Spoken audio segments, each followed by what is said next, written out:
কোরআনুল হাকিমে একটা সূরা আছে যার নাম হলো সূরাতুল মুলক, আসেনি?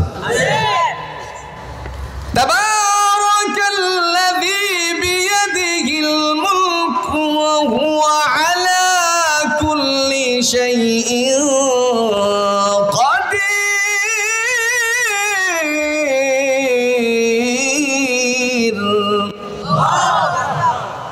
মহান আল্লাহ রাব্বুল আলামিন ডাক দিয়ে বলেন, তাবারাকাল্লাযী বিয়াদিহিল মুলক, আমি হলাম বরকতময় রব যার হাতে ক্ষমতা।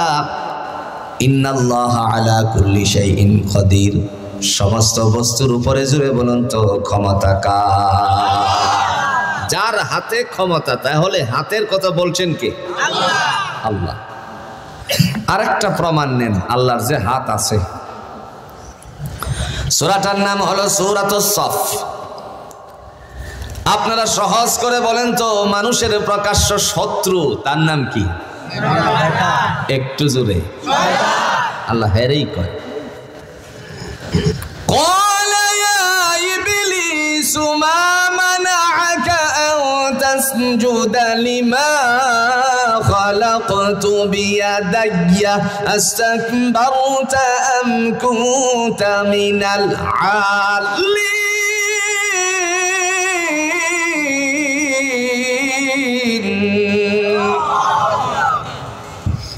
আল্লাহ ডেকে বলেন, হে ইবলিস, মা মানাআকা আন তাসজুদা লিমা খালাকতু বিয়াদাইয়া, আমি যে স্বীয় হাতে আদম রে বানালাম, সিজদা করার কথা বললে পরে কোন জিনিসে তোরে সিজদা থেকে দূরে সরালো? ইবলিস যুক্তি পেশ করে বলছে, আনা খায়রুম মিনহু খালাকতানি মিন নারিন ওয়া খালাকতাহু মিন তিন। আল্লাহ, তুমি আমাকে আগুন দিয়ে সৃষ্টি করেছো আর মাটি দিয়ে বানিয়েছো আদম রে। তুমি তো ভালো করেই জানো মাটির গতি হলো নিম্নমুখী, আগুনের গতি আরো জোরে কোনমুখী? আগুন ঊর্ধ্বে চলে যায়, লেলিহান। মহান আল্লাহর কাছে এই যুক্তিটা পছন্দনীয় ছিল না, কারণ হুকুম ছিল কার? আল্লাহ বললেন, ফাখরুজ, বের হয়ে যা। জান্নাত থেকে বের করে দিলেন আর ডেকে ডেকে বললেন, কিয়ামতের পূর্ব মুহূর্ত পর্যন্ত তোর গলার মধ্যে লানতের তখ্ত জুড়িয়ে দিলাম। এই কারণে ইবলিস মানুষের প্রকাশ্য শত্রু। মহান আল্লাহ পাক রব্বুল আলামিন ডেকে বলেন, বান্দারে শোনো, আমি এক, অদ্বিতীয়। এই কথাটা যারা বিশ্বাস করে তারা আমি আল্লাহর কাছে সবচেয়ে অধিক প্রিয় হয়ে যায়। এই কথাটা যারা বলে আমি আল্লাহ এক, আমার সাথে শরীক করে না, আল্লাহ বলেন এরা আমার বন্ধু হয়ে যায়, তাদের অভিভাবক আমি আল্লাহ হয়ে যাই। দলিল আছে? যারা বলেন দলিল আছে? আল্লাহু ওয়ালিয়ুল্লাযীনা আমানু ইউখরিজুহুম মিনাল যুলুমাতি ইলান নূর।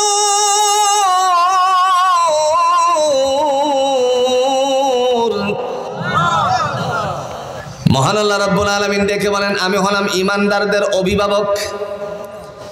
ইউখরিজুহুম মিনাজ যুলুমাতি ইলান নূর, তাদেরকে অন্ধকার থেকে বের করে আলোর দিকে দিশারিত করি। তার মানে হলো গুমরাহির থেকে বের করে হেদায়েত দিয়ে, জুড়ে বলুন জান্নাতের রাস্তা ধরিয়ে দেন কে? শুধু তাই নয়, তিনি ডাক দিয়া বলে, শোনো রে বান্দা বান্দি, আমি আল্লাহ তাদের অভিভাবক বনে যাই, কারণ এরা আমার জন্য নিবেদিত, আমি আল্লাহ তাদের জন্য হয়ে গেছি। সুবহানাল্লাহ। এজন্য আমরা বলবো আল্লাহ কয়, জোরে কয়। এই কথাটা পৃথিবীতে কোনো মানুষ যদি বলে, আল্লাহর নবী 1450 বছর আগে বলে গেছেন, আসআদুন নাসি বিশাফাআতি ইয়াউমাল কিয়ামা, কিয়ামতের ময়দানে তারা আমি নবীর সুপারিশের ভাগীদার হবে। খুব ভালো করে বুঝবেন, আল্লাহ পাক রব্বুল আলামিন তিনি ডাক দিয়া বলেন, নবী আমার, আপনি তাদের জন্য কিছু বলুন। নবীজি বলতে লাগলেন, আসআদুন নাসি বিশাফাআতি ইয়াউমাল কিয়ামা, কিয়ামতের ময়দানে তারা আমি নবীর সুপারিশের ভাগীদার হবে। যারা এই কথাটা বলবে, মান ক্বালা লা ইলাহা ইল্লাল্লাহু খালিসান কলবিহি আও নাফসি, অন্তরের অন্তঃস্থল থেকে এই কথা যারা বলবে আল্লাহ ছাড়া কোনো মালিক নাই, দয়াময় আল্লাহ পাক রব্বুল আলামিন তাদেরকে নবীর সুপারিশের ভাগীদার বানিয়ে দিবেন। দুনিয়াতে যত নবী আম্বিয়া ইকরামকে আল্লাহ পাঠিয়েছেন সকলের দায়িত্ব ছিল একটাই, আল্লাহর সাথে কাউকে শরীক করা যাবে না। আরো জোরে বলেন, শরীক করা যাবে না। আর আজকে মুসলমান, আমরা নিজেরা মুসলমান হওয়া সত্ত্বেও দেখা যায় আল্লাহর সাথে নামাজও পড়ি, আবার আল্লাহর সাথে মানুষ শরীকও করে। আছে কিনা কন? মসজিদে নামাজ পড়ে ঘরে গেল, যাওয়ার পর বিবি বলতেছে 10,000 টাকা দাও। বুঝেন, আপনাদের অঞ্চলে গরুর হাট আছেন? কথা কন নাকি আসেনি? 10,000 টাকা দাও। স্বামী বলে, কেন হঠাৎ করে তুমি 10,000 টাকা চাইলি? কখনো তো তুমি চাওনি। এই 5 বছর 6 বছরের সংসারের ভিতরে 6 বছর দেখে আমি দেখতেছি, 6 বছর ধরে ধরে দেখতেছি, এখনো পর্যন্ত তুমি আমার একটা সন্তান দিতে পারলে না। 10,000 দাও, একটা ছাগল নিয়ে ল্যাংটার দরবারে যাবো। আসেনি ল্যাংটা? মা কথা কন নাকি আসেনি? বিড়ি বাবা আসেনি? কথা কন আছে? বাবা তোমার কাছে কথা কন নাকি আছে কিনা? আমার ভাইরা, দুনিয়ার জমিনে শিরকের গুনাহ মাফ করে না কে? নামাজের ভিতরে আমরা পড়েছি ইয়াকা না'বুদু ওয়া ইয়াকা নাস্তাঈন, আল্লাহ তোমারই ইবাদত করে এবং তোমারই কাছে সাহায্য চাই। যদি ইবাদত আল্লাহর জন্য হয়ে থাকে, সাহায্য যদি আল্লাহর কাছে আমরা চেয়ে থাকি, তাহলে কষ্টিংকালেও মাজারে বান্দা যেতে পারে নাকি? দুনিয়ার সব গুনাহ মাফ হয়ে গেলে শিরকের গুনাহ মাফ করবে না কে? দলিল আছে? আপনার ঘরের কোরআনের দলিল সূরাতুন নিসা 48 নম্বর আয়াতের ভিতরে আল্লাহ সুবহানাহু ওয়া তাআলা দলিল পেশ করেন, ইন্নাল্লাহা লা ইয়াগফিরু আন ইউশরাকা বিহি ওয়া ইয়াগফিরু মা দুনা যালিকা লিমান ইয়াশা ওয়া মান ইউশরিক বিল্লাহি ফাকাদ ইফতারা ইসমান আযীমা।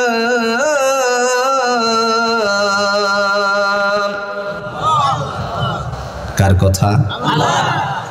আল্লাহ বলেন, নিঃসন্দেহে আমি তাকে ক্ষমা করি না যে আমার সাথে শরীক করে। ওয়া ইয়াগফিরু মা দুনা যালিকা লিমান ইয়াশা, এছাড়া যত অন্যায় আছে, গুনাহ আছে, আমি আল্লাহ ইচ্ছা করলে ক্ষমা করে দিতে পারি। তার মানে স্পষ্টতর হয়ে গেল, কোনো বাবার ক্ষমতা নাই কোনো মুরিদের জান্নাতে নেওয়া। কথা কোন? জোরে বলেন, আছে? সাইয়্যিদুল মুরসালিন আহমদ মুস্তাফা সাল্লাল্লাহু আলাইহি সাল্লামের ইতিহাস, মসজিদে নববীতে আল্লাহর নবী যেই ঘরটার ভিতরে শায়িত আছেন, সেই ঘরের মধ্যে শুয়েছিলেন হযরতে আয়েশা রাদিয়াল্লাহু তাআলা আনহার কাছে। তিনি যখন শুয়ে আছেন, শরীরটা এতটাই খারাপ হয়ে গেল, সাহাবীরা আস্তে আস্তে করে রাসূলুল্লাহর কাছে এসে চোখের পানি ছাড়তে শুরু করলেন। এই চোখের পানি ছাড়ার মধ্য দিয়ে হযরতে ফাতেমা রাদিয়াল্লাহু তাআলা আনহা তিনিও একবার এসে কান্নারত। আল্লাহর নবী ডাক দিয়া বলেন, ফাতেমা কেঁদো না, কেঁদো না। দুনিয়ার জমিন থেকে বিদায় হওয়ার পরে সর্বপ্রথম যার সাথে সাক্ষাৎ হবে সেই হলো আমার কলিজার মা ফাতেমা। বর্ণনা পাওয়া যায় 6 মাস পরে তিনি আল্লাহর রাহ থেকে দুনিয়া থেকে বিদায় হয়ে গেছেন। দায়িত্ব পালন করার জন্য একজন, আজকে যে আপনারা পুরস্কার বিতরণী অনুষ্ঠানটা করলেন, এই পুরস্কারটা কিসের জন্য? কথা কন না কেন? দায়িত্বটা কি? দায়িত্বটা কি? তারা দায়িত্বটা কি পালন করেছে? সামাজিক একটা কাজ। কি কাজটা করছে? ব্যাস এটাই তো বলবেন। কি কাজ করছে তারা? কবর খনন। এই দায়িত্ব পেয়েছিলেন হযরতে আবু যর গিফারি রাদিয়াল্লাহু তাআলা আনহু তিনি অত্যন্ত জলিল কদর সাহাবী ছিলেন। ইসলামের জন্য নিজের শরীর থেকে রক্ত ঝরাইছেন তিনিই ছিলেন হযরত আবু যর গিফারি। নিজের ভাই মুসলিমকে পাঠিয়েছিলেন নবীজির কাছে, গিয়ে দেখো তিনি কি সত্য নবী কিনা। মুসলিম যখন এসেছিলেন তারপরে গিয়েই বললেন, ভাইয়া আমি যতগুলো কথা শুনেছি সমস্ত কথা শুনে আমার বিশ্বাস স্থাপন হয়ে গেল, সত্যিকার অর্থেই তিনি হলেন আল্লাহর নবী। ভাই মুসলিমের কথায় তিনি নিজের স্থির রাখতে পারলেন না। নিজেকে স্থির না রাখার কারণে আল্লাহর বান্দা বললেন, তুমি থাকো আমি রওনা করলাম। নিজের চোখে না দেখে আমি নিজেকে স্থির করতে পারি না। রাসূলুল্লাহ সাল্লাল্লাহু আলাইহি সাল্লামের কাছে আগমন করলেন। আগমন করার পরে আল্লাহর বান্দা তিনি দাঁড়িয়ে দাঁড়িয়ে রাসূলের কথাগুলো শুনছিলেন। হঠাৎ করে চিৎকার মেরে বললেন, ওগো আল্লাহর হাবিব, আপনার কথাগুলোর উপরে আমি সত্যায়ন করলাম, আমি নিজে ঘোষণা দিলাম আপনি সত্য নবী। আল্লাহ পাক রব্বুল আলামিনের বান্দা তিনি বললেন, ইয়া রাসূলুল্লাহ, এই কথাটা কখন বলেছিলেন? প্রথম দিন ইসলামের কথাগুলো নবীর মুখ থেকে শুনেছেন, কিন্তু কথা বলার সাহস পাচ্ছিলেন না। সবাই মসজিদে নববী থেকে যখন বেরিয়ে গেল, তিনি দাঁড়িয়ে আছেন। এরপরে আল্লাহর বান্দা সন্ধ্যা হয়ে যাওয়ার পরে মসজিদে নববীর ভিতরেই আছেন। শেষের বেলায় হযরত আলী কাররামাল্লাহু ওয়াজহা তিনি যখন বেরিয়ে যাবেন, দেখলেন কে যেন মুসাফির এখানে বসে আছে। বললেন, ভাই তুমি মনে হয় কোনো কাজে এসেছিলে, তোমার কাজটা সমাধান হয়নি, চলো আমার বাড়ির মেহমান হবে। নিজের বাড়ির মেহমান বানিয়ে নিয়ে গেলেন, থাকতে দিলেন, খেতে দিলেন। রাতের বেলায় কিছু জিজ্ঞেস করলেন না। দ্বিতীয় দিনে কি অবস্থা হয়ে গেল? দ্বিতীয় দিন তিনি আবার তাকে থাকতে দিলেন, খেতে দিলেন। তৃতীয় দিনে কি অবস্থা হয়ে গেল? তৃতীয় দিনেও থাকতে দিলেন, খেতে দিলেন। এবার রাতের বেলায় জিজ্ঞেস করলেন, ভাই তুমি কেন এসেছিলে? প্রশ্ন হলো, প্রথম দিন বললেন না, দ্বিতীয় দিন বললেন না, কি কারণে বললেন না? সাইয়্যিদুল মুরসালিন আহমদ মুস্তাফা সাল্লাল্লাহু আলাইহি সাল্লাম বলেছেন, একজন অতিথি মেহমান মেজবানের বাড়িতে 3 দিন 3 রাত পর্যন্ত থাকা খাওয়ার অধিকার রাখে। এই জন্য আল্লাহর নবীর কথাকে বাস্তবায়ন করতে গিয়ে কিছুই বললেন না। আর শীতের দিন যদি ঢাকা শহরে কেউ যায়, তাহলে আগের থেকেই আস্তাগফিরুল্লাহ জপতে শুরু করে, এরকম আছে কিনা? এই বরকত তো আমাদের মাঝ থেকে এই কারণে বিদায় হচ্ছে। আগেকার মুরব্বীরা রাস্তা থেকে ধরে আনতো, চলো নাস্তা না করে যেতে পারবে না। এখন রাস্তা কি রান্না আছে কিনা সেই জিনিস আর ওনাদের মাথায় ছিল না। বিবিরে এসে বলতেছে, খাবার দাও, মেহমান নিয়ে আসছে। বিবিও রাগ মানে ভয়ের কারণে খাবার এনে দিছে তার সামনে। আর এখনকার বিবি হলে, কথা বুঝছেন তো, আগের জন ছিল পুরুষ আর এখন পুরুষ হয়ে গেছে নারী। আগের জনেরা কি ছিল? পুরুষ ছিল। 2টা 3টা বিবি থাকতো, 2 জন 3 জন রাস্তা নয়। এটা আমার বাস্তবতার থেকে আমি দেখছি, যেটা আমার বাস্তবতার থেকে আমি দেখছি। আমার 2 জনই খেচের কেস লাগতো। যখন দেখতাম বাবা আসতেছে, সব সোজা হয়ে গেছে। কথা বুঝছেন না? 2 জন খেস করে লেগে গেছে। হাই হাই করলোটা কি? দেখলাম কেবল উনি রাস্তার থেকে বাড়ির দিকে রওনা করলো, সোজা 2 জন কি সুন্দর করে কথা বলতেছে। হেরা ছিল পুরুষ আর আরা হইলাম ফিতা। বুঝছেননি? শরীফ থেকে শরীফা আগেই আমরা হয়ে গেছি। কথা বুঝছেন কিনা ভাই? আমার ভাইরা, কথা বলার উদ্দেশ্য হলো, মহান আল্লাহ রাব্বুল আলামিনের বান্দা তিনি বললেন, ভাই এখন কেন তুমি বলতে পারো কেন এসেছিলে? তিনি বললেন, আবু যর, আমার এই জীবনের নিরাপত্তা যদি দিতে পারেন তাহলে আপনার সাথে কথাগুলো বলতে পারি। হযরত আলী কাররামাল্লাহু ওয়াজহা বললেন, শোনো, জীবনের নিরাপত্তা দেওয়ার মালিক শুধু আল্লাহ, আমি নয়। আমি শুধুমাত্র তোমার জন্য প্রাণান্তর চেষ্টা করে যেতে পারি যেন তোমাকে কেউ আক্রমণ না করে। মুহূর্তের ভিতরে বললেন, তাহলে শোনো, আমি আমার ভাই মুসলিমকে রাসূলুল্লাহর কাছে পাঠিয়েছিলাম, কি আসলেই কথা বলেন সেগুলো শুনতে। সমস্ত কথাগুলো শুনে আমার কাছে যখন গেল, আমি তার কথায় মনস্থির করতে পারলাম, মানে মনটারে ধরে রাখতে পারলাম না। নিজেই চলে আসলাম গিফারা নামক স্থান থেকে। এসে যখন কথাগুলো শুনলাম, 3 দিনে আমার বিশ্বাস হয়ে গেছে তিনি সত্যিকার অর্থে আল্লাহর নবী। একটু জোরে কর সুবহানাল্লাহ। 3টা দিন আমি কথা শুনেছি। এই 3 দিনের কথা শুনে আমার বিশ্বাস হয়ে গেল তিনি সত্যিকার অর্থে আল্লাহর নবী। আল্লাহ পাক রব্বুল আলামিনের বান্দা বললেন, যদি আমাকে নবীজির সাথে একটু কথা বলিয়ে দিতেন তাহলে আমি ধন্য হতাম। আলী রাদিয়াল্লাহু তাআলা আনহু বললেন, সকালবেলায় আমার সাথে রওনা করবে। রাস্তায় বিপদ দেখলে পরে আমি প্রস্রাবের সুরত ধরে বসে পড়ব, কারণ ইসলামের প্রারম্ভিক অবস্থা বিপদ হওয়াটাই স্বাভাবিক। তুমি কিন্তু আমার জন্য অপেক্ষা করবে না, সোজা হাঁটতে থাকবে। এই কথা অনুযায়ী তারা কাজ করে করে তারপর রাসূলুল্লাহর দরবারে উপস্থিত হলেন। গিয়ে বললেন, ইয়া রাসূলুল্লাহি, তার নাম হলো আবু যর, গিফারা নামক স্থান থেকে সে এসেছে, আপনার কাছে কালিমা পড়বে। সে কি বলতে চায়? নবীজি বললেন, কি বলতে চাও? বিস্তারিত কথাগুলো বললেন। তিনি বললেন, ওগো আল্লাহর হাবিব, আমি আপনার কাছে কালিমা পড়ে মুসলমান হতে চাই। রাসূল বললেন, তাহলে পড়ো।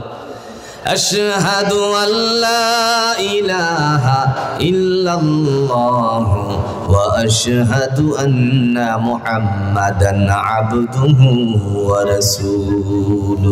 মুসলমান হয়ে গেছে। দাম বাড়ছে না কমছে? একটু জোরে বলেন, দাম বাড়ছে না কমছে? ঈমান আসার সাথে সাথে নূরে ঝলমল শুরু হয়ে গেছে। রাসূলুল্লাহর দরবার থেকে কাছ থেকে উঠে একটু উঁচু জায়গায় দাঁড়ালেন। দাঁড়িয়ে আল্লাহর বান্দা বললেন, হে মদিনাওয়ালারা, ইহুদিরা শোনো, তোমাদের কাছে যিনি আজকে ইসলামের কথাগুলো বলছেন, এই কথাগুলো আমি শোনার জন্য গিফারা নামক স্থান থেকে উপস্থিত হয়েছি। আমি এসে মুসলমান হয়ে গেছি, তোমরা কেন দূরে আছো? এই কথাগুলো দুপুরের মানুষের কানে কানে পৌঁছার সাথে সাথে কেউ বর্ষা, কেউ আবার পাথর নিয়ে সামনের দিকে রওনা করলো। মুসলমানেরা তো আবার স্পর্ধা, এই কথা বলে সামনের দিকে এসেই দূর থেকে পাথর নিক্ষেপ শুরু করলো। পাথরের আঘাতে আঘাতে রক্তাক্ত যখন তিনি হয়ে গেলেন, নবীজির কাছে নেওয়া হলো। রাসূলুল্লাহ সাল্লাল্লাহু আলাইহি সাল্লাম তার রানটার মধ্যে একটু মাথা রাখার অনুমতি দিলেন। বন্ধু, নবীর রানের মধ্যে মাথা রাখে এমন সৌভাগ্য, জুড়ে বলুন তো, দুনিয়ার মধ্যে এর চেয়ে আরো কিছু হতে পারে নাকি? আল্লাহ পাক রব্বুল আলামিনের হাবিব বলেন, ওগো আবু যর, এখনই তুমি কেন এত জোরে আওয়াজ দিলে? চোখের পানি ছেড়ে দিয়ে বললেন, ইয়া রাসূলুল্লাহি, রক্ত ঝরেছে, কোনো দুঃখ নাই, আক্ষেপ নাই। শুধুমাত্র দিনের নবী যদি এই কথা বলে, হাসরের ময়দানে তার সাথে করে জান্নাতে নিয়ে যাবে।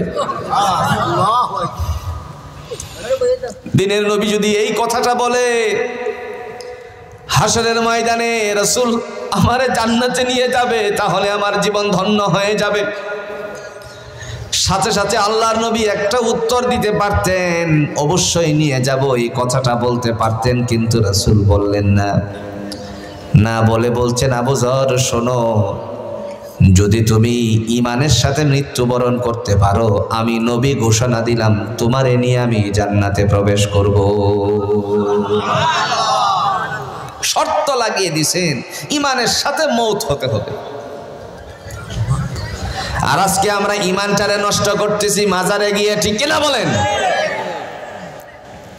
3 দেশের মানুষেরা মাজার প্রিয়। কয় দেশের? কারণ 3টা দেশ একসাথে ছিল, একটার পয়জন আর একটার মধ্যে ঢুকে গেছে। এই 3 দেশের নাম ছিল ভারতবর্ষ।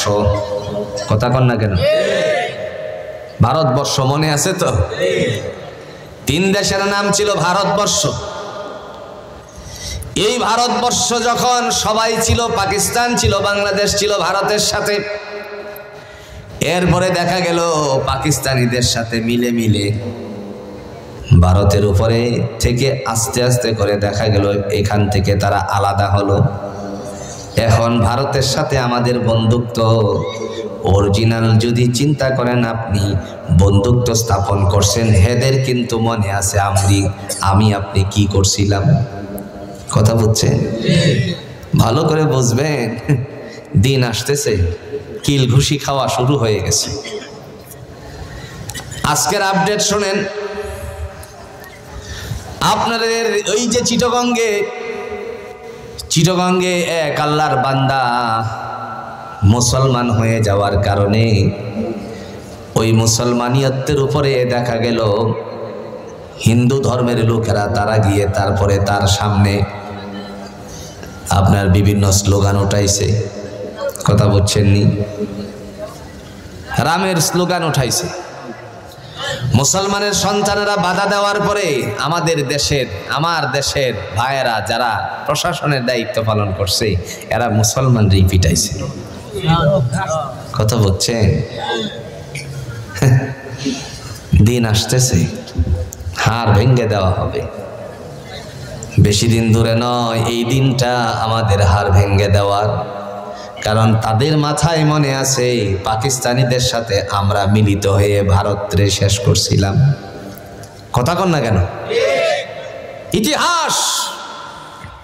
ইতিহাস সেটা 30টা ট্যাঙ্ক বিধ্বস্ত করেছিল যারা, এদের মধ্যে ছিল বাঙালি দামাম সন্তানেরা। জবাব আস্তে আস্তে পাবেন, টের পাইবেন। যদি না মরি দেখে যাব ইনশাআল্লাহ। এখনো যদি আপনি তালাশ করেন সচিবালয়ে, দেখবেন মুসলমানের সন্তান যদি থাকে 3 জন আর ওদের লোক আছে 12 জন। কথা কন না কেন? এখন যদি আপনি তালাশ করেন পাসপোর্ট অফিসে, কোন অফিসে? বিশ্বাস হয় না? যদি মুসলমানের সন্তান পান 5 জন, তাদের পাবেন 22 জন। যদি আপনাকে বলি বাংলাদেশে মাদ্রাসা শিক্ষা বোর্ডের প্রধানকে, উত্তরে কি দিবেন? কোন আল্লাহর ওলি বসে আছে? কথা কন না কে? যদি বলি শিক্ষার মূলনীতি, ওই নতুন কারুকলাম কারা তৈরি করেছে? মনে হয় শাহজালাল ইয়ামানি এসে তারপরে করছে। কথা কন না কেন? এদেরও নাম খুঁজে পাবেন হেরাই, নাকি না? আস্তে আস্তে করে বুঝবেন, যদিও ঘুমাইতেছেন বুঝবেন ইনশাআল্লাহ। আমার ভাইরা, কথা বলার উদ্দেশ্য হলো এই 3 দেশের মানুষেরা শিরকের সাথে বেশি লিপ্ত। কারণ এক দেশের মানুষ আরেক দেশের সাথে, 3 দেশ একসাথে ছিল তো পয়জন ঢুকে রয়েছে। এবার আপনাদের কাছে প্রশ্ন, যারা হজ করেছেন অথবা দীর্ঘদিন সৌদি আরবে ছিলেন, আল্লাহর নবীর রওজার চেয়ে বড় মাজার দুনিয়াতে আরো আছে নাকি? কথা কন না কেন? হাজিরা লাইন ধরেছে, রিয়াদুল জান্নায় 2 রাকাত সালাত আদায় করবে। কয় রাকাত? 2 রাকাত। কিন্তু বাঙালি যে চালাক, বাঙালি কি চালাক, রিয়াদুল জান্নায় গিয়ে 2 রাকাতের আল্লাহু আকবার নিয়ত বাঁধছে। 2 রাকাত শেষ হওয়ার সাথে সালামটা ফিরাই, তখন সর্তা যারা পুলিশ যারা থাকে তারা তো বের করে দিবে, প্রশাসনের লোকেরা তো তাকে বের করে দিবে, তোমার 2 রাকাত হয়েছে, পিছনের লোকেরা আছে তাদেরকে সুযোগ করে দাও। বাঙালি সুযোগ পেয়ে আবার 2 রাকাতের নিয়ত। আমি মনে ভুল বলছি? আমি কি ভুল বলছি? এটা আমার দেখাশোনা যা, তার থেকে বলছি।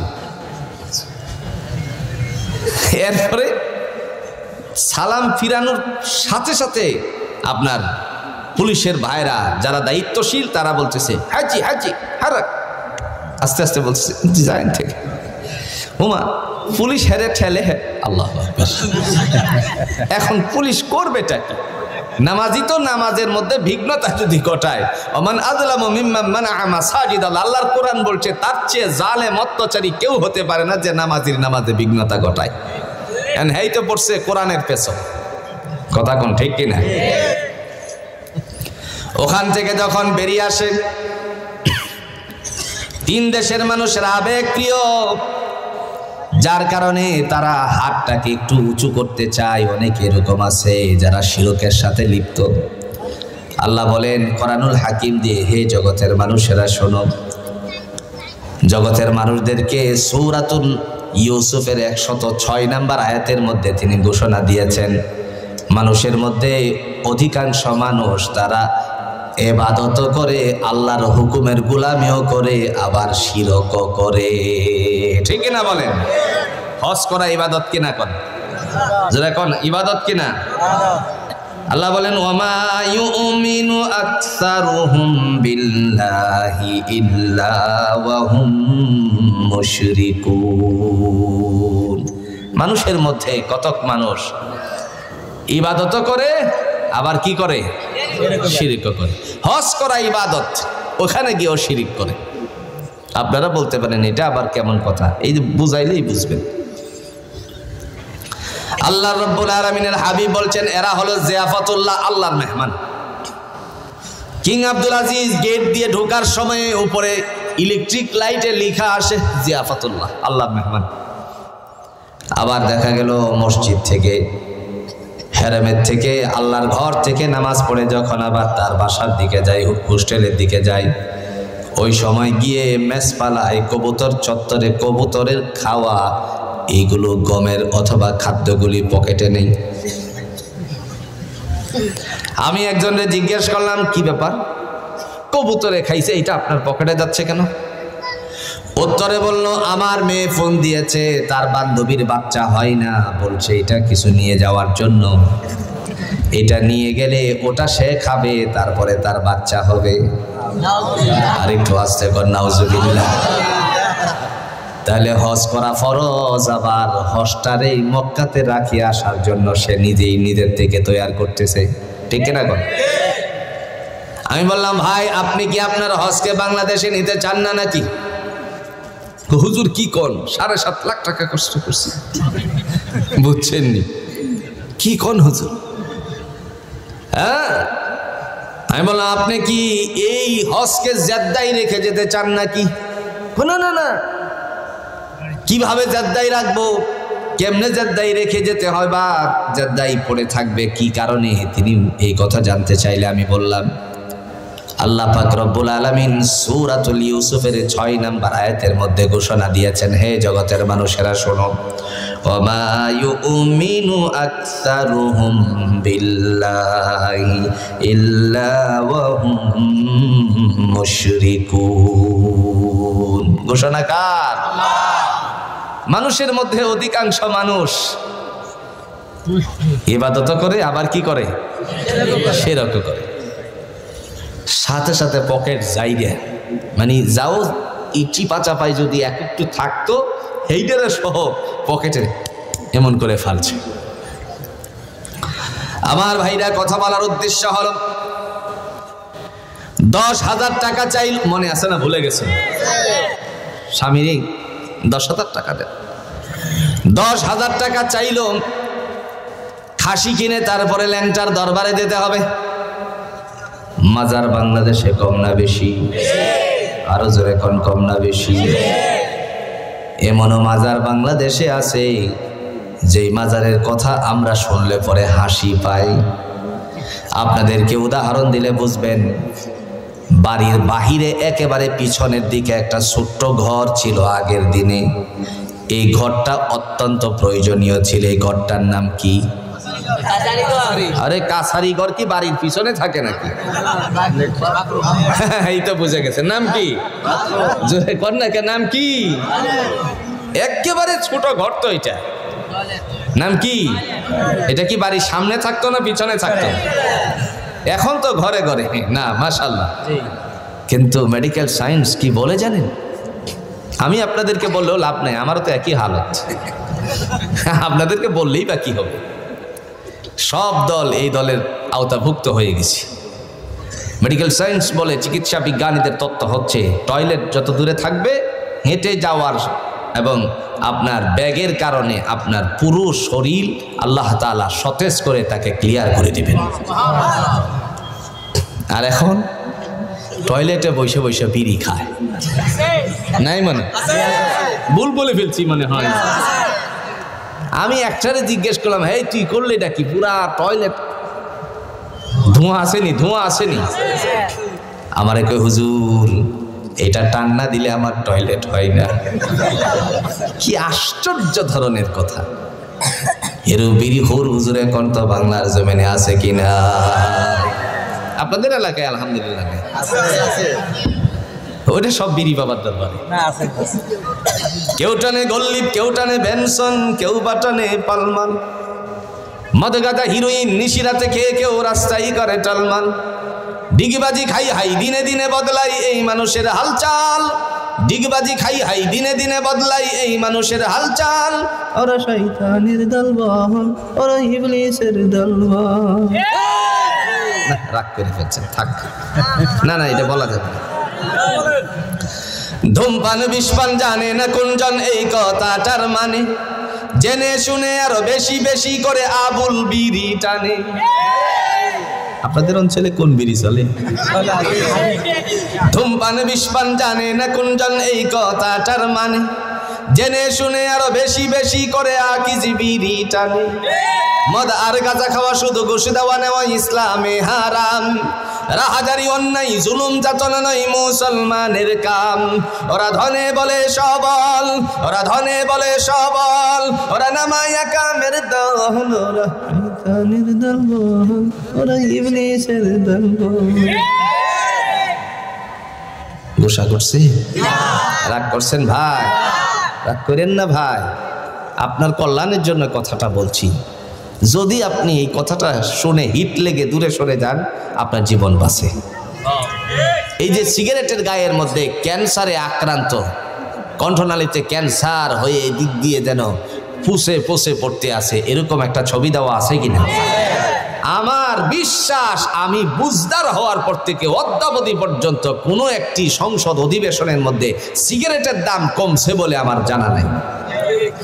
কথা কন না কেন? আমার ভাইরা, আল্লাহ পাক রব্বুল আলামিন তিনি ডাক দিয়ে বলেন, হে জগতের মানুষেরা শোনো, আমি আল্লাহর সাথে কাউকে শরীক করবে না। কার কথা? 10,000 টাকা নিয়ে খাসি নিয়ে দৌড় মারছে। আমি আমার বোনদেরকে বলি, আল্লাহর কোরআনটার দিকে একটু তাকান। আপনার মতন একজন নারী ছিল যার স্বামী ছিল নবী। কোরআনে তার নামে একটা সূরা লিপিবদ্ধ হয়েছে যার নাম হলো ইমরান। নাম কি? সূরা ইমরান আসেনি? যিনি ছিলেন নবী, সংসার জীবন গঠন করার পরে দীর্ঘ বছর পর্যন্ত সন্তান হয় নাই। আল্লাহর বান্দি তিনি রবের দিকে মোতাবজ্জো হয়ে বললেন, ও আল্লাহ, দীর্ঘদিন সংসার হলো, সন্তান নাই, দয়া করে তুমি আমার জন্য একজনের সন্তানের ব্যবস্থাপনা করে দাও। এই সূরাতুল ইমরানে আরেকজন বয় বৃদ্ধ নবীর কথা আছে। নিজেও বুড়া, আর যিনি বিবি তিনি একেবারে বুড়ি হয়ে গেছে। সেই নবীর নাম হলো হযরত জাকারিয়া আলাইহিস সালাতু ওয়াস সালাম। আল্লাহর বান্দার বিবি যখন রোদ থাপাইতেছিলেন শীতের রাতে, দিনে জুড়ে বলুন তো রোদ থাপানো আছে কিনা? শীতের দিন রোদ থাপাইতেছে, মাথাতে এত সুন্দর করে ঘুমটাতেছে। এই সময় জিবরাইল আমিন এসে উপস্থিত। জিবরাইল আসতেছে দেখে মাথা আরো ডাকছে, কিন্তু কানেরে কি করছে? কথা কনা কেন? কান ডাকছে, কান ঢাকছেন, কান রে খোলা রাখছেন। এমন সময় এসে ডাক দিয়া বলতেছে, ও জাকারিয়া, আল্লাহর নবী জাকারিয়া, মহান আল্লাহ আপনারে গোলামের সুসংবাদ দান করেছে। কি বুঝেন? জাকারিয়া আলাইহিস সালামের ভাবটা দেখেন। খারাপ লাগতেছে? খারাপ লাগলে বলেন, ছেড়ে দিন। 10 ঘন্টার জার্নি এখানে আসতে গিয়ে, আমার এই কথা যদি ইসলাম থেকে কোরআন থেকে আমরা নাই হেদায়েত নিতে পারি তাইলে দরকারই নেই। হযরত জাকারিয়া আলাইহিস সালাতু ওয়াস সালাম তিনি এই কথা শোনার পরে কি আশ্চর্য কিছু কথা আছে না আমাদের দেশে, কি করে সম্ভব, আমিও বুড়া আমার বিবিও বুড়ি। আল্লাহ বলেন ফায়াকুলু লাহু কুন ফায়াকুন, আমি যখন বলি হও সাথে সাথে হয়ে যায়, সাথে সাথেই আল্লাহ করে দেন। বুড়া বয়সে যদি জাকারিয়া আলাইহিস সালাতু ওয়াস সালাম এবং ওনার বিবির জন্য আল্লাহ সন্তান দিতে পারে, আপনার কি সময় চলে গেছে? দেখেন না বাংলাদেশের ইতিহাস, 10 বছর সংসার, সন্তান নাই নাই নাই নাই 10 বছর। আরেকবার আল্লাহ বলে যেহেতু 10 বছর তুই ধৈর্য ধরছিস, আমি আল্লাহ এবার খুশি হয়ে গেলাম, একসাথে 3 সন্তান পেটে ঢুকাইয়া দিছে কে?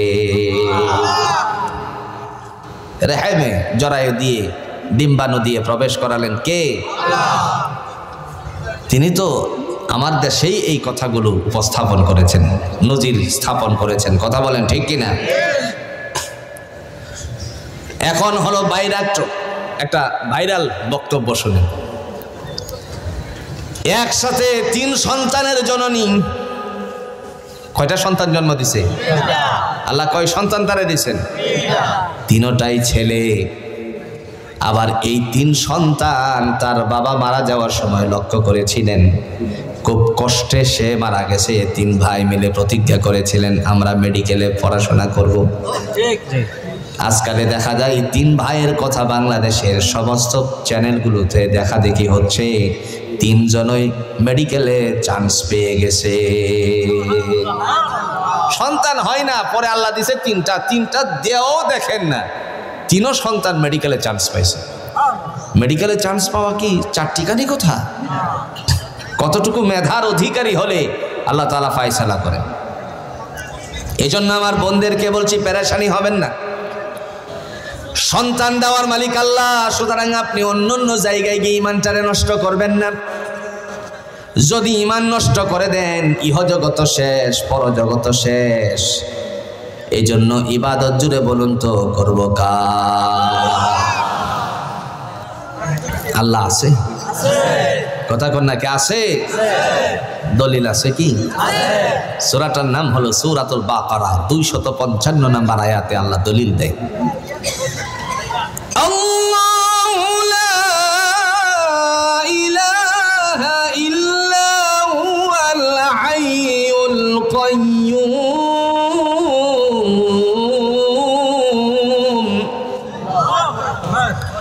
আমি হলাম এমন সত্তা যার সাথে কোনো অংশীদারিত্ব নাই। আল হাইয়ুল কাইয়্যুম, তিনি চিরঞ্জীব, চিরস্থায়ী, ছিলেন, আছেন এবং থাকবেন।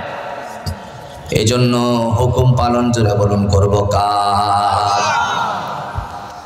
সাইয়্যিদুল মুরসালিন আহমদ মুস্তাফা সাল্লাল্লাহু আলাইহি ওয়াসাল্লাম জাতির সামনে আল্লাহর কথা উপস্থাপন, এক আল্লাহর কথা বলার কারণে আবু জাহেল গোষ্ঠীরা তারা এসে বলছিল, হে আহমদ শোনো, তুমি যার কথা বলছো তারে বাদ দাও, 1 মাস আমরা নিজেরা সমাজতার মধ্যে আসি, 1 মাস আমাদের রবের লাতুজ্জা মানাতের কথা তুমি বলবা, আর 1 মাস কিংবা 1 সপ্তাহ তোমার আল্লাহর কথা বলবো। রাসূলুল্লাহ সাল্লাল্লাহু আলাইহি সাল্লাম নীরব হয়ে গেলেন। আল্লাহ ডেকে বলেন, নবী আমার আপনি নীরব কেন? জানিয়ে দেন তাদেরকে, আমি তো আপনার দোস্ত আছি। জিবরাইল উপস্থিত, বলতে লাগলো, কুল ইয়া আইয়ুহাল কাফিরুন লা আ'বুদু মা তা'বুদুনা ওয়া লা আনতুম আবিদুনা মা আ'বুদু ওয়া লা আনতুম আবিদুনা মা আবাদতুম। কথা কার? কুল, ও নবী আপনি বলুন, ইয়া আইয়ুহাল কাফিরুন, হে অবাধ্যচারীর দলেরা, লা আ'বুদু মা তা'বুদুন, তোমরা যার গোলামি করো আমি তার গোলামি করি না, আমি যার দাসত্ব করি তোমরা তার দাসত্ব করো না, গোলামি করো না। তার মানে ইবাদত আমরা জোরে বলুন তো করব কার? সমস্ত নবীদের কাজ হলো এক আল্লাহর দিকে ডাকা। জাতির পিতা জোরে বলুন তো সেই নবীর নাম কি? একটু জোরে কই। জাতির পিতার নাম কি? না কোনো সন্দেহ আছে? মিল্লাতা আবিকুম ইব্রাহিম আলাইহিস সালাতু ওয়াস সালাম। মুসলিম মিল্লাতের পিতা হযরত ইব্রাহিম আলাইহিস সালাতু ওয়াস সালামকে আল্লাহ দুনিয়ায় পাঠিয়েছিলেন। ছোট্ট সময়ের ইতিহাস। যখন তিনি একটু করে বুঝতে শিখলেন, জাতির মানুষরে দেখলেন তারা দেবতা পূজা করে। কোন পূজা? আরো জোরে। মেলা আসছে, মেলা আসেনি বাংলাদেশে? কি অবস্থা দেখেন না, মোবাইল বের করেছে, এটা টিপ দিলে মেলায় যাই রে। ভুল বলছি কি? হযরত ইব্রাহিম আলাইহিস সালাতু ওয়াস সালাম তিনি যখন জাতির মানুষ গেলে দেখলেন তারা এইদিকে ধাবমান, তখন সাথে সাথে তিনি ডাক দিয়ে বলছেন, কোরআনে আল্লাহ রাব্বুল আলামিন তার কথাগুলো উল্লেখ করেছেন। বান্দা বলেন, ইয ক্বালা লিআবিহি ওয়া কওমিহি মা হাযিহি তামাসিলুল্লাতী আনতুম লাহা আকিফুন।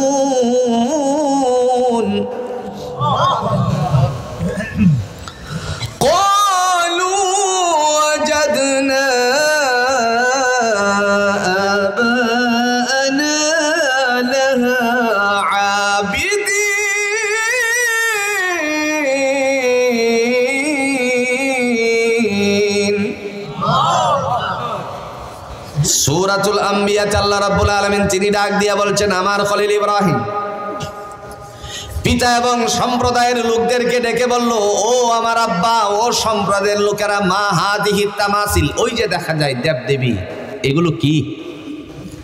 আল্লাতী আনতুম লাহা আকিফুন, যার দাসত্ব গোলামি আপনারা করছেন। বাবা একটা সুন্দর জবাব দিল। এই সুন্দর জবাবটা একটা উদাহরণ দিলে সহজ করে বুঝবেন। মুসলমানের মধ্যে জোরে বলুন তো পিসাব আছে কিনা? জোরে কন্যা কেন? হিন্দুদের মধ্যে ঠাকুর আসেনি? বছরে ঠাকুর মশাই আসে গ্রামে, নিমন্ত্রণ করছে একজনের বাড়িতে। বিবিরে বলতেছে, বিবি আমার ঠাকুর মশাই আসবে, খাবারের কিন্তু ভালো আয়োজন হোক। আমি যাচ্ছি বাজারে, লালমাইতে যাচ্ছি, নাল ঘরে যাচ্ছি, বা বড় বাজার আপনাদের যেখানে আছে মনে করেন, ওখানে যাচ্ছি। যাওয়ার পর আনুষঙ্গিক সব কিনলো, মাছ কিনলো, তরি তরকারি কিনলো, দেশি মুরগি কিনলো, হাঁস কিনলো, কবুতর কিনলো, এ সব কিনলো। এমত অবস্থায় আল্লাহর বান্দিকে এনে দিলেন যে তুমি এগুলো প্রস্তুত করো, আমার ঠাকুর মশাই খাবে আজকে। যখন সময় হলো খাবারের, সমস্ত খাবারগুলো আস্তে আস্তে করে সামনে গেল, কিন্তু সুন্দর একটা মুরগ যে এনেছিল, এই মুরগের তরকারিটা সামনে আসে না। সব দিতেছে স্বামী, এরপরে বলতেছে, বুঝেন বুঝেন আমার চেহারার দিকে তাকান, মানে এর দ্বারা কি বুঝাইছে? মুরগ কই? বিবি ওই দিক থেকে বলে যে হাতে ইশারা দিল, আসেন। শোনেন, বিরাট সর্বনাশ হয়ে গেছে। কি? আমি যখন বাহির বাড়িতে গিয়েছিলাম, ওই যে ছোট ঘরটার কথা মনে আছে তো? বাহির বাড়িতে যখন গিয়েছিলাম তখন বিড়ালে এসে তো ওই ঢাকনা ফেলে দিয়েছে। যদিও গরম তরকারি খাই নাই, লালা তো পড়তে পারি, এটা আবার ঠাকুর মশাইরে দেয় কেমনে? এই চিন্তা করে তিনি এটাকে আর দিল না। ঠিক আছে, উনিও ভদ্রলোক মানুষ, ভালো মানুষ, আর যদি রাগী হতো নাকের মধ্যে একটা মেরে দিত। তুই গেলে কেন এই সময়ের মধ্যে? ঠিক না গণ? এমন অবস্থায় ঠিক আছে বলতেছে, ঠাকুর মশাই আপনার জন্য বাজার থেকে একটা বড় মুরগ ধরে এনেছিলাম, কিনে এনেছিলাম। দুর্ভাগ্য আমার, আপনারে খাওয়াতে পারলাম না, এই দুর্ঘটনা ঘটে গেছে। তো আগামী বছর আমার বাড়িতে যখন আপনি আসবেন, মানে এই এলাকায় যখন আসবেন, আপনি আমার বাড়িতে আবারও প্রথম নিমন্ত্রণটা রাখবেন। ঠিক আছে। বছর ঘুরে আসার পর বিবিরে বলতেছে, বিবি হে, বিড়াল কোথায়? কারণ বিড়ালে কি করছিল? জোরে কন্যা কি করছিল? ডাকনা ফেলায় কি দিছিল? মুখ দিছিল। বিবি বলতেছে, এই যে বিড়াল, আগে এটারে ধর। বিড়াল ধরছে, ধরার পরে এটারে গলার মধ্যে রশি দিয়ে আটকাইছে। আবার এই রশি দিয়ে আটকিয়ে শেষ নয়, আপনার চৌকির পায়ার সাথে কি করছে? বান্ধিয়ে রাখছে। তার যে বাচ্চারা ছিল সেই বাচ্চাগুলো দেখতে লাগলো প্রতি বছর ঠাকুর মশাইকে যখন নিমন্ত্রণ করে মা বাবা কি করে? জোরে কর না, বিড়ালের কি করে? বাঁধিল। এটা দেখতে দেখতে তারা বড় হলো। যখন তাদেরও ঠাকুর মশাই হলো, তাদের বিবিরে বলে, বিবি বিড়াল কই? কই যে ধর, আগে ধরছে, ফায়ার সাথে বাঁধছে। এখন আপনারা বলেন, বাবা মা বাঁধছিল কোন কারণে? ঢাকনা ফেলানোর কারণে। আর ওরা বাঁধতেছে কোন কারণে? ব্যাস, এটাই হলো কোরআন থেকে প্রমাণ। হযরত ইব্রাহিম আলাইহিস সালামের পিতা তিনি ডাক দিয়া বলছেন, যখন প্রশ্ন করলো, মা হাযিহি তামাসিলুল্লাতী আনতুম লাহা আকিফুন, এগুলো কি যার দাসত্ব গোলামি তোমরা করছো? এবার বাপ দাদার দিকে চালায় দিছে। ক্বালু ওয়াজাদনা আবা'ানা লাহা আবিদিন।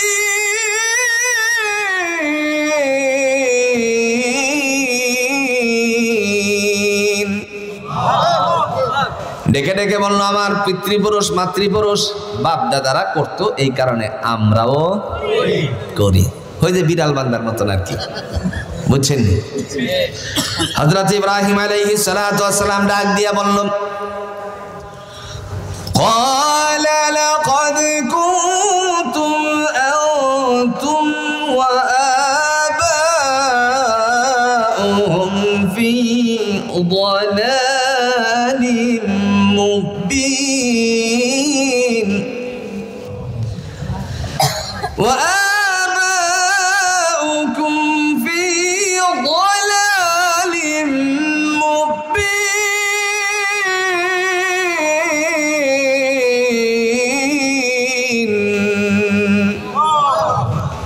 তিনি ডেকে বললেন, তোমরা এবং তোমাদের বাপ দাদারা প্রকাশ্য গুমরাহির মধ্যে লিপ্ত আছো। সুবহানাল্লাহ কইতেন না? এই সময় কিছু মানুষেরা ডেকে ডেকে বলে, কি এরকম হয় কি হয় না? কথা কর না, কে হয় কি হয় না? কি তাহলে তুমি কোন দেশের খুরমা আইছো? ইব্রাহিম আলাইহিস সালামকে ধিক্কার জানালে তিনি উত্তরে বললেন, ক্বালা বার রাব্বুকুম রাব্বুস সামাওয়াতি ওয়াল আরদিল্লাযী ফাতারাহুন্না ওয়া আনা আলা যালিকুম মিনাশ শাহিদিন।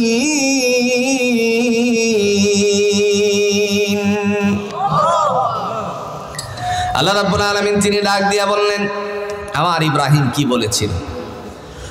তিনি বললেন, বার রব্বুকুম রব্বুস সামাওয়াতি ওয়াল আরদ, আসমান এবং জমিনের মালিক যিনি, তার পক্ষ থেকে আমি, আল্লাযী ফাতারাহুন্না ওয়া আনা আলা যালিকুম মিনাশ শাহিদিন, তারই পক্ষ থেকে সাক্ষ্যদাতা হিসাবে আমি দুনিয়ায় আগমন করেছি। কোরআনে যত জায়গায় নবীদের পিছনে শাহিদিন শাহিদুন শব্দ আছে, সব জায়গা হলো এরা পূর্বাভাস, মানে নবী হবেন। সুবহানাল্লাহ বলেন। এই জন্য ভাইয়েরা আমার, শিরকের সাথে আমরা লিপ্ত হব না, রাজি আছি তো ইনশাআল্লাহ? গোলামি করব, জোরে বলুন কার? সমস্ত নবীরা আল্লাহর হুকুমের জন্য দুনিয়ায় আগমন করেছিলেন।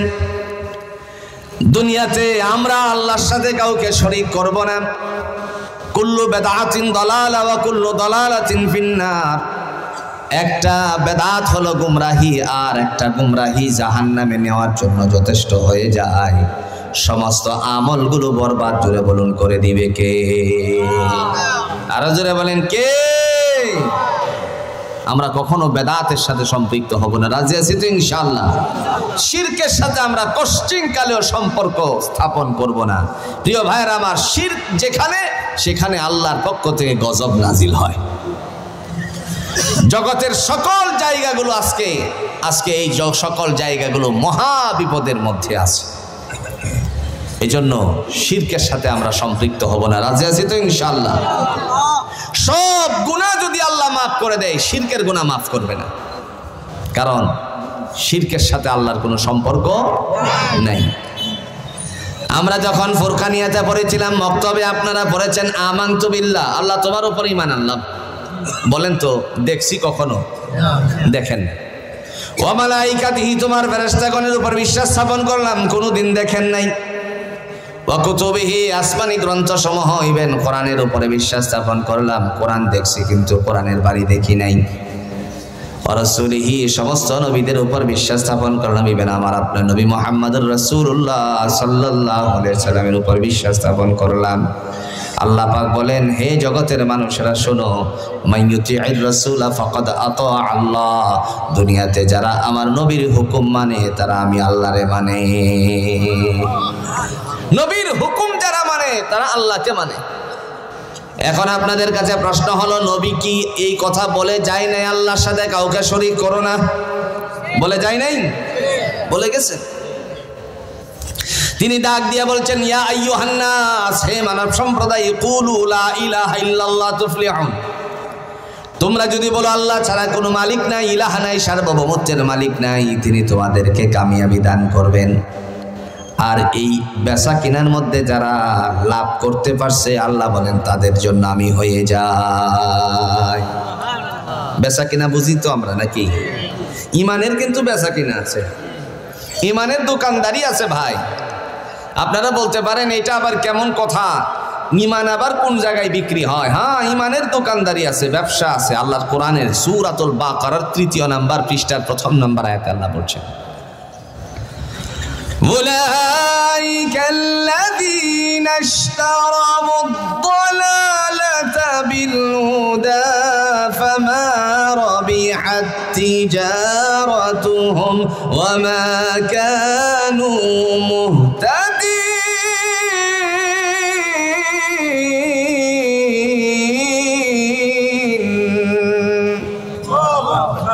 আল্লাহ রাব্বুল আলামিন তিনি ডাক দিয়ে বলেন, তারা হলো ওই সমস্ত মানুষ যারা হেদায়েতকে বাদ দিয়ে গুমরাহি খরিদ করেছে, তাদের ব্যবসাটার মধ্যে সফলতা অর্জন করতে পারে নাই। তার মানে ব্যবসার কথা জুড়ে বলুন বলেছেন কে? ফলে তারা হেদায়েত প্রাপ্ত হয় নাই। এই জন্য আমরা ইমানটারে মজবুতির সাথে ধরে রাখবো, কোনোদিন শিরিক করব না, রাজি তো ইনশাআল্লাহ? হাসতে হাসতে ইমানটারে বিসর্জন দিব না, রাজি তো ইনশাআল্লাহ? অনেক সময় আমরা বলে ফেলি, সময় মতো যদি আমার ছেলে বিদেশে না যেত তাহলে আমরা 5 জন পরিবারের সদস্য একেবারে মরে যেতাম। একটু জোরে কর না, নাউজুবিল্লাহ। আমার গাবিটা যদি প্রসব না হতো, যে অভাব, এখন 10 কেজি দুধ দেয়, সময় মতো যদি প্রসব না হতো, কি যে অভাবে পড়ছিলাম, সব না খাইয়া মরতাম। এরকম কথা বাংলাদেশে জোরে বলুন আছে কিনা? একবার চিন্তা করা উচিত ছিল, রিজিকের ফয়সালাকারী কে? আল্লাহ বলেন, ওয়ারযুকনা মান তাশাউ বিগাইরি হিসাব, বান্দারে তোমার জন্য আমার পক্ষ থেকে যাকে ইচ্ছে করি তাকে অগণিত রিজিক দান করি, কেউ বুঝতেও পারবে না আল্লাহ কিভাবে তারে রিজিকের ফয়সালা করেছেন। ঠিক কিনা বলেন? উদাহরণ, অটো নিয়ে বের হবে কিংবা সিএনজি নিয়ে, বাংতি টাকা নিছে 10 টাকার 100 টাকা, কয় টাকা? 10টা নোট নিছে। ঘর থেকে সিএনজিটা বের হওয়ার সাথে সাথে একজন ফোন দিয়ে বলছে, নাল ঘরের একজন ফোন দিয়ে বলছে, ধরেন তার নাম হলো আব্দুল্লাহ, আল্লাহর বান্দা, তুমি কোথায়? আমি তো গাড়ি নিয়ে বের হচ্ছি। তাড়াতাড়ি আসো, আমাকে একটু কুমিল্লা যেতে হবে। এখন এখান থেকে কুমিল্লার ভাড়া কত? রিজার্ভ ভাড়া কত? ধরেন 500। হসপিটালে গেল, তার একজন রুগী আছে। ওখানে যাওয়ার পর আর দুইজন নামতেছে হসপিটাল থেকে। এরা আসবে আপনাদের মনে করেন লালমাই কিংবা নালঘরে। আসার জন্য তারা যখন বলে কি ব্যাপার, তুমি কোথায় আসছিলা? একজনকে নিয়ে আসছিলাম, যাত্রী নিয়ে আসছিলাম। ও চলে যাবা নাকি? হ্যাঁ। তো চলো যাই। কত দিব? আরে দিয়েন। আরে দিয়েন বলার পরে আবার চলে আসলো। আসার পরে সে বলতেছে কত দিব? উনি 500 দিয়েছিলেন, আপনি দেন না। পরে চিন্তা করলেন, হেই লোকে 500 দিয়েছে, আমি যদি কম দেই তাহলে তো ইজ্জতের হানি। যাও, তোমারে 500 দিলাম। এখন ইনকাম কত? জোরে কর না, কত? ওনাদেরকে নামানোর সাথে সাথে দুই ছেলে মোটর সাইকেল দিয়ে তারানারে করতে করতে যাচ্ছে। এরকম তারানারার লোক আছে না? কথা কন না, কে আছে না? হাই হাই দি, সাইলেন্সের 5 ভিতরে আর এক কাড়ি ঢুকাইছে। এরকম নাই? গেলে পরে রাস্তা দিয়ে মনে হয়েছে যে এলাকা থামা থামা করে দিতে আছে। এরকম যুবক বাংলাদেশে আছে কিনা? আপনাদের নাল ঘরে না থাকতে পারে। ওদেরকে কখনোই কেউ দোয়া ভালোটা দেয় না, অভিশাপ ছাড়া। কথা কোন ঠিক কিনা? যুবক বন্ধুদেরকে বলছি, এই আদর্শ থেকে ফিরে আসুন। এমন অবস্থায় যাওয়ার পথে রাস্তা দিয়ে এক কুকুর মারছে দৌড়। মারার সাথে সাথে মোটর সাইকেলে আসে, বাইকে কি আসে না গেছে? এখন এদেরকে নিয়ে যেতে হবে হসপিটালে। ওর সামনে পড়ছে। লোকেরা বললো, এই হসপিটালে নিয়ে দেন, আপনি ওর হসপিটালে নিয়ে দেন। নিয়ে গেল। এখন আরো 500 ইনকাম হইল। কত হয়েছে এখন? 1500 ইনকাম হওয়ার পরে চিন্তা করলো, আর থাক, আজকে আর দরকার নেই। আস্তে আস্তে করে তিনি চিন্তা করলেন, এবার গিয়া আমি লাইনে দাঁড়াই। সিএনজির একটা লাইন আছে কিনা? করে স্টেশন আছে কিনা বলেন? সিরিয়াল লাগানো লাগে না? এবার সিরিয়াল লাগাতে আসছে। একজনে বলতেছে, কিরে দোষ, এত পরে আইলি? রিজার্ভে গেছিলাম, রিজার্ভ টিপ মারছিলাম। কি ব্যাপার, তোমার কি অবস্থা? না রে দোষ, এই বসে থাকতে থাকতে কেবল একবার টিপে গেলাম, মানে লাইনে একটু পাইলাম। কত ইনকাম? কই কি 200। তোর চেহারার মধ্যে হাসি মারলি, কারণটা কি? তোর ইনকাম কত? সে কয় 2000। কি কথা বুঝছেন না? এমনি হাই, আল্লাহ গো, তেলের মাথায় তুমি তেল ডালো, আমি যে বৈশা রয়েছি আমারে তুমি দেখো না। এরকম আছে না? নেই? জুড়ে কন্যা কে আছে কিনা? সে কি জানতো ঘর থেকে বের হওয়ার সাথে সাথে তার জন্য 500 টাকা রিজিক আল্লাহ প্রস্তুত করে রেখেছেন? কথা কন্যাকে জানতো? হসপিটালে যাওয়ার পরে সে কি জানতো ওখান থেকে আরেক যাত্রী নিয়ে আসতে হবে? হ্যাঁ, কি জানতো যে আবার যেন একজন অ্যাক্সিডেন্টের রোগী নিয়ে যেতে হবে? কিছুই আমরা জানি। এই জন্য ভাই, রিজিকের ফায়সালাকারী কে? আল্লাহ। সব সময় আমাদের চিন্তায় রাখতে হবে, ওয়া তাওয়াক্কালু আলাল্লাহিল মুমিনিন, মুমিনের ভরসা হবে, জোরে বলেন কার উপরে? আল্লাহর উপর। আপনি হাজার হাজার কোটি টাকা রিজিক দেখেন, রিজিক আল্লাহ তার কাছ থেকে চিনায় এনেছে। আছে না নেই?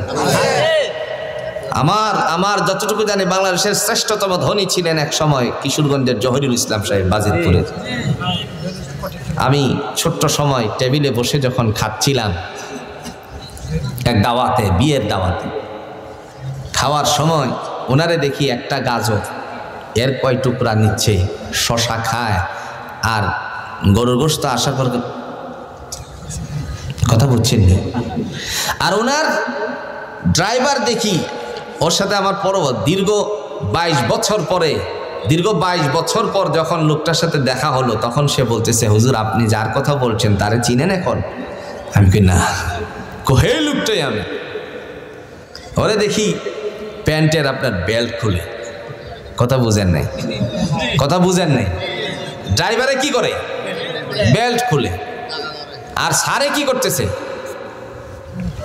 আমি বললাম, তুমি কি দিছো? সারে তো গোল্ড দিছে।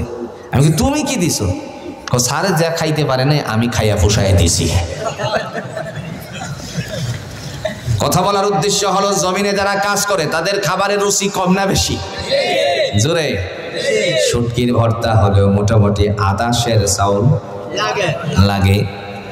আর আপনাদের এই আপনার নাল ঘরের সবচেয়ে শ্রেষ্ঠতম ধনী মানুষের কাছে দাঁড়ান, গিয়ে দেখেন তো তার সামনে গেলে পরে এক কাপ ভাত আসেনি? আবার বলছে খবরদার খবরদার, ডাক্তার বলে দিয়েছে এই সমস্ত খাবার থেকে দূরে সরে থাকতে। লাল গোশত খাওয়া যাবে না, এগুলোর থেকে দূরে সরে থাকার কথাটা ডাক্তারের অর্ডার আছে কিনা। কথা বলার উদ্দেশ্য হলো রিজিকের ফায়সালাকারী কে? তিনি ডাক দিয়ে বলেন, হে জগতের মানুষেরা শোনো, আমি আল্লাহ এক, অদ্বিতীয়, আমার সাথে কাউকে শরীক করো না। ঘোষণা জুড়ে বলুন তো কোরআন থেকে আমরা পাই কি পাই না?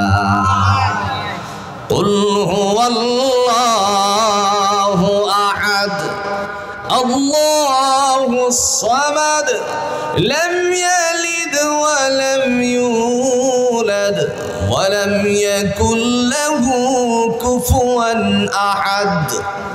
কুল, ও নবী আপনি বলুন আল্লাহু আহাদ, আল্লাহ কয়, জোরে কোন আল্লাহ কয়, তার সাথে কখনো শরীক করা যাবে না। আল্লাহু সামাদ, আল্লাহ হচ্ছেন অমুখাপেক্ষী, পৃথিবীর সবাই তার মুখাপেক্ষী। দেখেন না ন্যাশনাল জিওগ্রাফি আজকে কি প্রমাণ করছে? বাঘে দৌড়ায় জেব্রাকে, টার্গেট করেছে একটারে, দৌড়তে আছে বহুগুলোর পিছনে, তার সামনে আরো আছে, তারে ধরে না, ধরে যেটাকে টার্গেট করেছে। ঠিক কিনা কোন? এই জন্য আমাদের লক্ষ্য বস্তুতে তীর নিক্ষেপ করতে হবে। মুসলমান, আমাদেরকে শিখতে হবে আল্লাহ কোন জায়গায় আমার জন্য সন্তুষ্ট, সেই জায়গাটার মধ্যে আমাকে খুঁজে খুঁজে বের করতে হবে। ঠিক না ঠিক? আল্লাহ বলেন, কুল, ও নবী আপনি বলুন আল্লাহু আহাদ, আমি আল্লাহ এক, আল্লাহুস সামাদ, আমি হলাম অমুখাপেক্ষী। এই কথাটার ব্যাখ্যা করেছেন তাফসিরে তাবারিতে আবু জাফর ইবনে জারির রাহমাতুল্লাহি আলাইহি। একজন ইহুদি আল্লাহর বান্দা তার 40 বছরের শেষ রজনী পর্যন্ত তার দেবতারে ডাকছে, ইয়া সানামু ইয়া সানামু ইয়া সানাম ইয়া সানামু ইয়া সানামু ইয়া সানাম, কিন্তু দেবতা কোনোদিন সাড়া দিবে? কথা কোন নাকি দিবে? দেখেন 40 বছরের শেষ রজনী, রাত পোহালেই 40 বছর হয়ে যাবে, তন্দ্রাচ্ছন্ন হয়ে গেল। তারপরে আল্লাহ পাক রব্বুল আলামিনের বান্দা এবার আস্তে আস্তে করে ডাকতে শুরু করলো, ইয়া সানাম ইয়া সানাম ইয়া সানাম ইয়া সানাম ইয়া সানাম ইয়া সামাদ। আল্লাহুস সামাদ, জোরে কোন আল্লাহুস সামাদ। সানাম সানাম ডাকতে ডাকতে হঠাৎ করে তার জবান থেকে উচ্চারিত হয়ে গেল অনিচ্ছাকৃত ভাবে ইয়া সামাদ। আল্লাহ বলেন, লাব্বাইকা ইয়া আবদি লাব্বাইকা ইয়া আবদি 70 মাররা। বান্দার ডাকে দয়াময় আল্লাহ পাক যেন 70 বার সাড়া দিয়েছেন। বান্দা এবার সামনে তাকালো, পিছনে তাকালো, ডান বামে তাকালো, কাউরে দেখা যায় কিনা, দেখলো কাউকে দেখা যায় না। এবার মাথাটা উঁচু করে তাকানোর পরে না পেয়ে আবার নতুন করে সে মাথাটাকে নত করে ডাকটা মারছে ইচ্ছা করে, ইয়া সামাদ। আল্লাহ বলেন, লাব্বাইকা ইয়া আবদি, বান্দারে কেন ডাকছিস বল, তোর ডাকে সাড়া দেওয়ার জন্য আমি আল্লাহ প্রস্তুত আছি। বান্দার ডাক আল্লাহ যে সাড়া দেয় দলিল আছে, দলিল কোরআন। ওয়াইদা সাআলাকা ইবাদি আন্নী ফাইন্নী করিব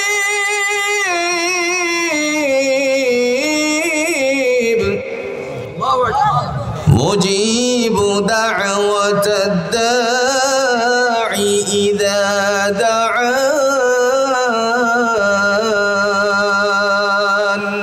ইলা আখিরিল আয়াত। লোকেরা প্রশ্ন করেছে আল্লাহ কোথায়? আল্লাহ বলেন, তাদেরকে জানিয়ে দেন, ইন্নী করিব, আমি মানুষের অতি সন্নিকটে। উজিবু দাওয়াতাদ দাঈ ইযা দাআন, বান্দা যখন আমারে ডাকে আমি তাদের ডাকে সাড়া দেওয়ার জন্য, জোরে বলুন তো প্রস্তুত থাকেন কে?